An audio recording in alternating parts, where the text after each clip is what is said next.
Icara ugubwe neza nk'ibisanzwe ni Steven mu gasobanuro kagufi ariko gasobanutse. Uyu munsi ngiye kubagezaho filime yo mu bwoko bwa action drama yitwa Above the Shadow. Niyo mukobwa uba utuganiriza ku buzima bwe bwo kutagaragara. Amashusho yacu atangira batwereka umukobwa witwa Holly uzi ko abantu batamwitaho nyamara ari uko atagaragara, ibizwi nka invisible. Holly abavukana n'abana babiri ari bo Vanessa na Troy. Holly aba ari ubuheta ndetse kandi kuvuka ari umwana wa kabiri aba yumva ko nta muntu umwitayeho. Holly aba afite nyina witwa Victoria ari umuha courage mu byo akora byose, gusa bitunguranye kandi bibabaje nyina wa Holly yaje gupfa. Aba bana abasiga bakiri bato cyane.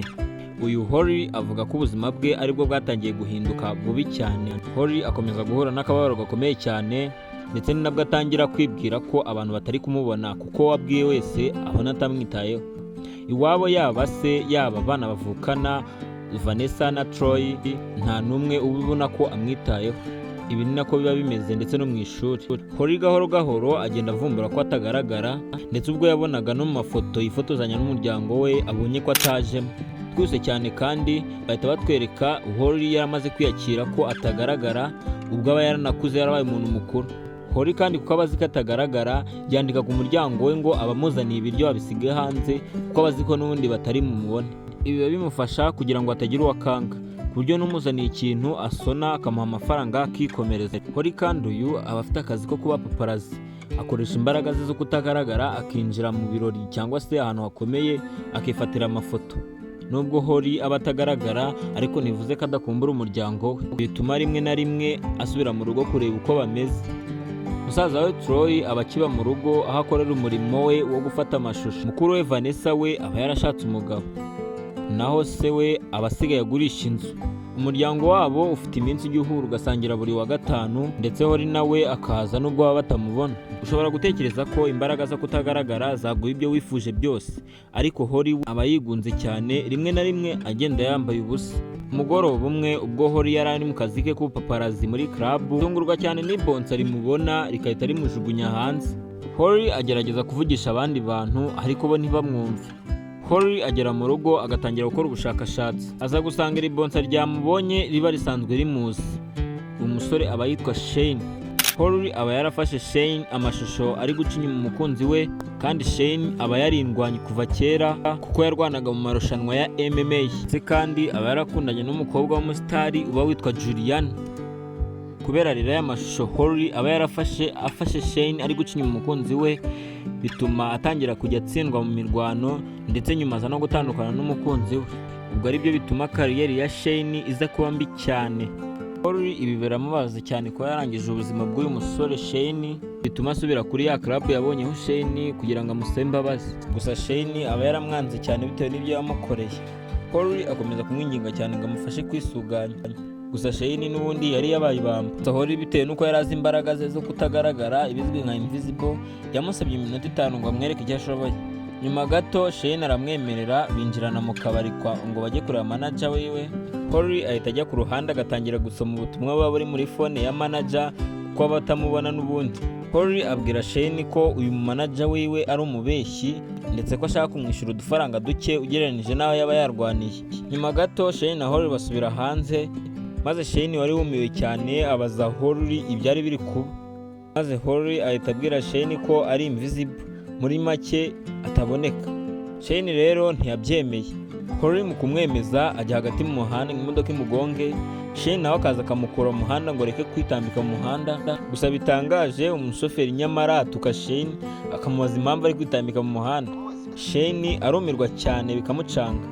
Uko iminsi igenda yihirika aba bombi bakomeza kuba inshuti cyane, dore ko Shane aba ari we wenyine umubona ku isi hose. Holly abwira Shane ko hari impamvu isi yabahuje kuko aba ari we umubona wenyine.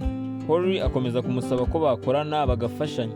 Shane aremera, anamutumira mu rugo ngo azaze baganire byimbitse. Ku munsi ukurikiyeho Holly aza kwa Shane mu rugo, ahura n'imbwa ya Shane y'amaguru 3. Gusa imbwa nayo ntabwo imubona n'ubundi nk'ibisanzwe. Holly asobanurira Shane ko nawe atavutse atyo, ahubwo namufasha kongera kuba umusitari nawe ashobora kuzongera kugaragara. Shane nawe abwira Holly ko yakoze yibana ubwo se yamutaye agakurira ku muhanda aribwo yize kurwana ngo abone ikizamutunga. Gusa kuri ubu Shane abarwana mu marushanwa mato nabwo atemewe. Holly ajya kumusura aho arwanira agasanga ahura n'ububabare bukaze cyane kandi n'ubundi dufaranga arwanira ari duke. Holly agira inama Shane yo kurwana mu marushanwa manini, ariko Shane amubwira ko atari umusitari, nta musitari uba wifuza kurwana n'umuntu uciriritse nkawe, kuko umusitari nawe ntiyagurisha amatike ahagije nk'ayagurisha ku bandi. Holly ahita atangira gushaka lisite y'abarwanyi ba mbere bakomeye, agatangira kubakoraho ubushakashatsi. Ubwo yari mu bushakashatsi yavumbuye indwanyi ikomeye cyane yitwa Carlos Suarez, uba ushinzwe gukoresha ibyongera imbaraga. Holly ajya kwa Suarez gufotora ako gacupa kaba karimo ibyo binini bitera imbaraga. Iyi foto akayikoresha amutegeka kurwana muri iyi match na Shane. Holly araza akabibwira Shane, kandi koko manager ahita ahamagara Shane akamubwira ko azarwana mu byumweru 6. Ibi bituma Shane yishima cyane ndetse agatangira n'imyitozo abaganira na Holly amubwira ku bya mukuru we umaze iminsi atameze neza, maze Shane amubwira ko wasanga mukuru we atwite. Shane kandi asaba Holly kuzitabira match ye. Holly amwereka inkovu aba yaratewe no kujya mu gitaramo, ibi bituma yanga akavuyo. Holly amubwira ko nta kibazo ahubwo yazabirebera kuri televiziyo iwe mu rugo. Nyuma y'igihe kirekire cyane Shane atarwana muri match zikomeye nk'izi, aza gutsinda. Nk'ibisanzwe n'ubundi Shane yishurwa amafaranga make cyane n'ubundi abasanzwe yishurwa na manager we. Mu nzira Shane ataha abazwa n'umunyamakuru uburyo ari buserebure. Shane amubwira ko afite uburyo ki yabipanze. Twese kandi batwereka Shane na Holly baganira, Shane ababwira Holly ko afite impungenge yuko ashobora kuba atabaho, muri make akaba ari mu ntekerezo ze gusa. Holly akomeza kumwizeza ko abaho ndetse kandi akamubaza aho yaba yarakuye ayo mafoto. Aba bombi batangira kurebana akana ko mu jisho, batangira gusomana. Bakiri muri ibyo kandi wa munyamakuru akararaza akabatungura akabafotora. Shane amwirukaho ariko umunyamakuru ahita bakingirana. Mu gitondo gikurikiyeho Holly isanga mu binyamakuru arimo asomana na Shane yiswe umukobwa utagaragara cyangwa se shadow girl. Wa munyamakuru aba yeditinze iyi foto kuko abatabona neza uwo Shane yasomanaga nawe. Kandi batwereka Shane ari mu kiganiro n'itangazamakuru aho bari kumwe n'indwanyi Bones baba benda kurwana. Abanyamakuru kandi bamubaza ku mukobwa witwa Shadow Girl baba babonye asomana nawe ku binyamakuru. Shane kandi ababwira ko nta cyabivugaho. Ikindi kandi Shane aba yamaze gutandukana na manager we uhora umwiba. Holly kandi utagishirayo yohereza ifoto Bones ngo yaryamanye n'umukobwa utujije imyaka, ko agomba kwitsindisha ku murwano bari burwane na Shane. Ibi bituma Bones n'ubundi yemera kwitsindishwa match yiwe na Shane. Holly akomeza gutegura imikino neza Shane akina kugira ngo n'ubundi aze kwitsinda. Nk'ibisanzwe Shane atsinda uyu mukino, bigakomeza kuzamura izina rye nk'indwanyi y'akataraboneka. Holly ashira ikinyoma mu itangazamakuru ko indwanyi Mateo ishaka kurwana na Shane, nyamara yajya mu rugo kwa Mateo gushaka ibimenyetso bibi byo kwemeza Mateo kurwana akabibura. Nyuma gato Holly asura mukuru we ubu uri kurira ngo kuko yasanze atwite kandi atifuza kubibwira umugabo we. Kandi Holly ajya mu kazi ke akurikiye umusitari Juliana wasohokanye na Shane.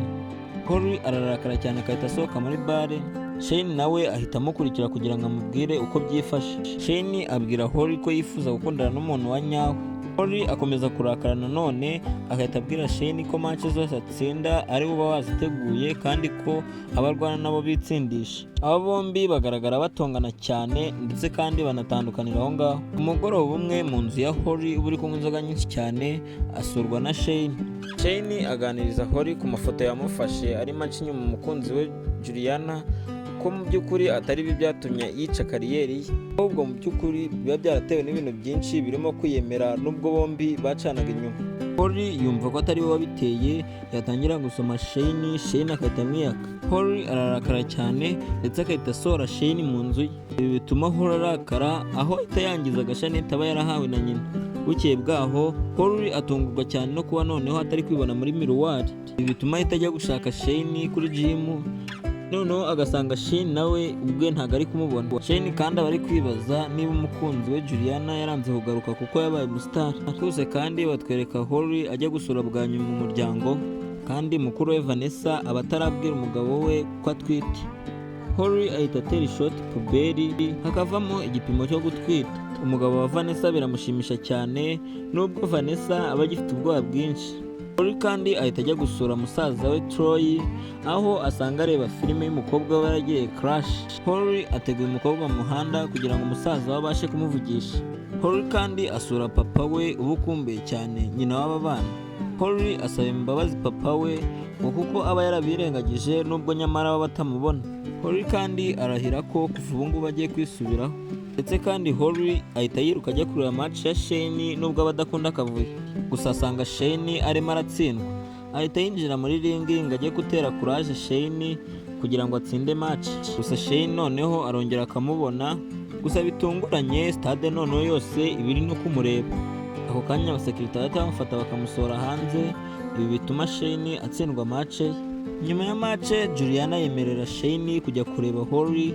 Shane akahita asohoka akajya kureba Holly, agasaba abasekirite kumurekura.